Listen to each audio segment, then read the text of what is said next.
Hey guys, welcome back to my channel. It's Sue here. Today I want to share with you my experience of studying abroad for 3 years, what I learned in life and how to make progress in study.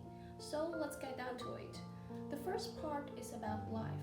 The most important thing I learned is to solve problems independently.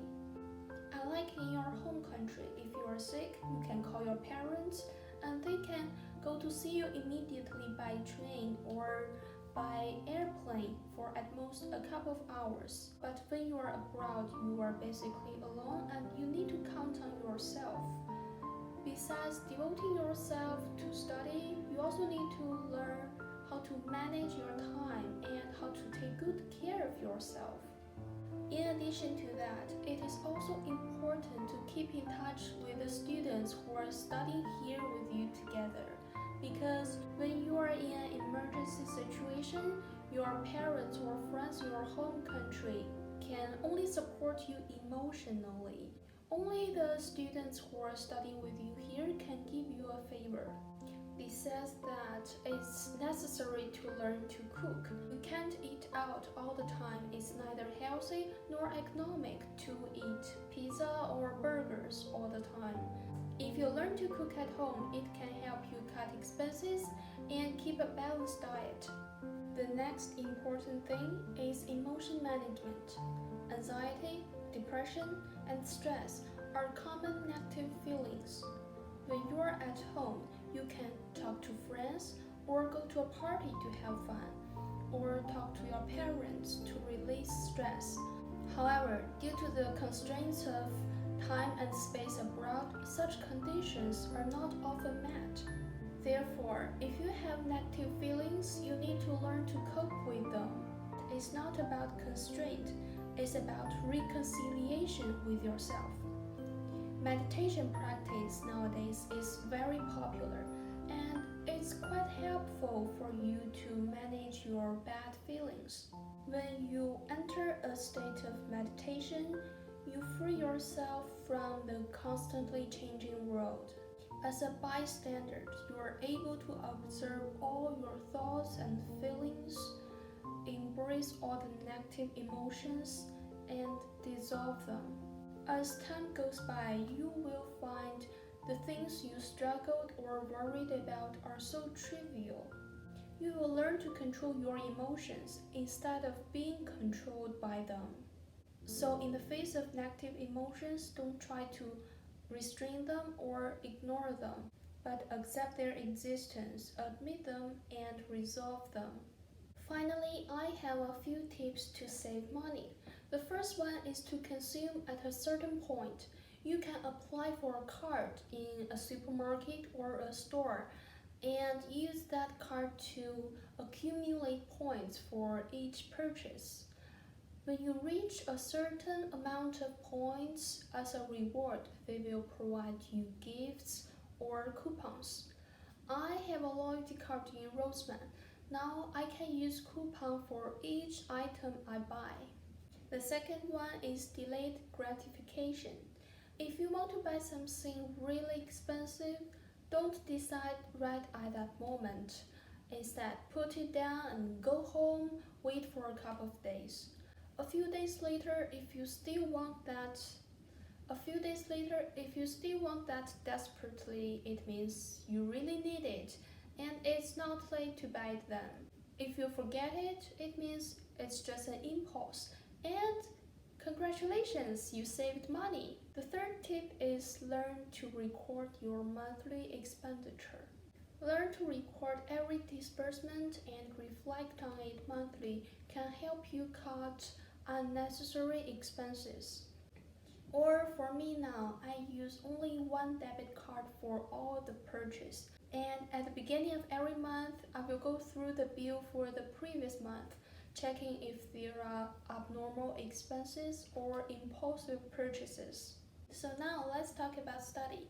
The first one is to keep up with excellent students.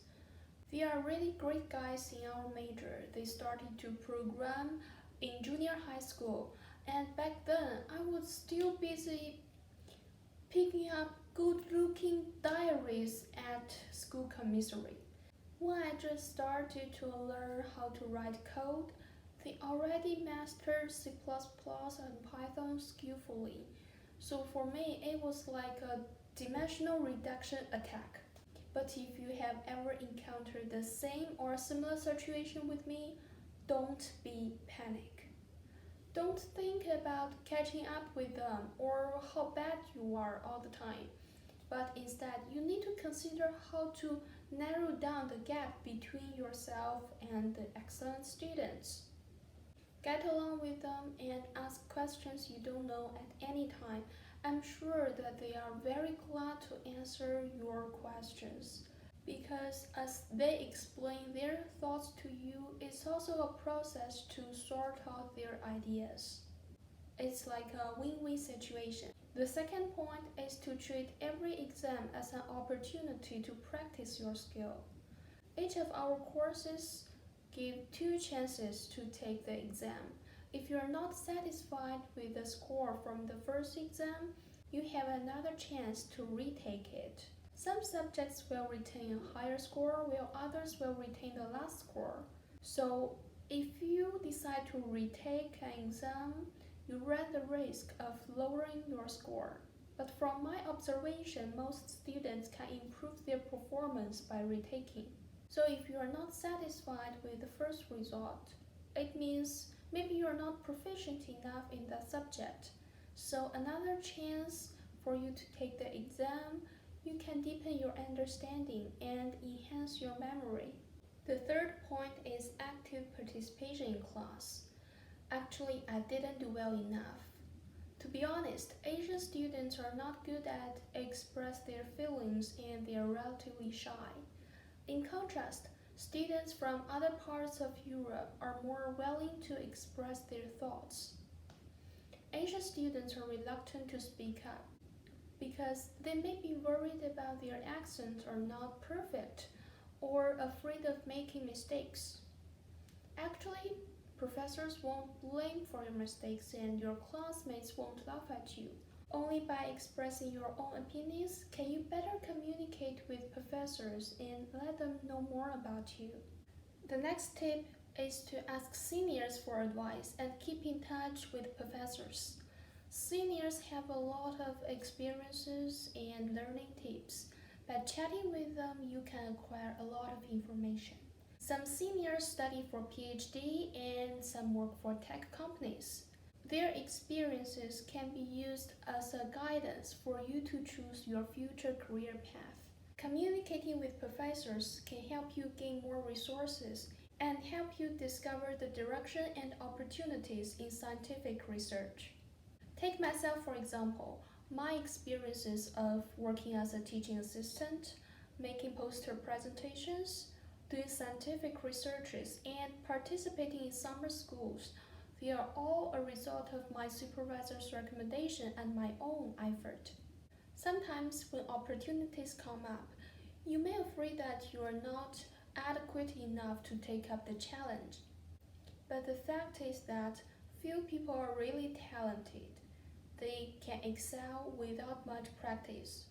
Most of us need to practice a lot and make progress slowly. So seize every opportunity that comes to you and use it as a helper to facilitate your success. The fifth point is about career planning. I'm not saying that you should see yourself clearly 10 years from now, but you should definitely explore the field and find the direction that you want to pursue. There are generally two ways for students in computer science. The first way is in academia, the second way is in industry.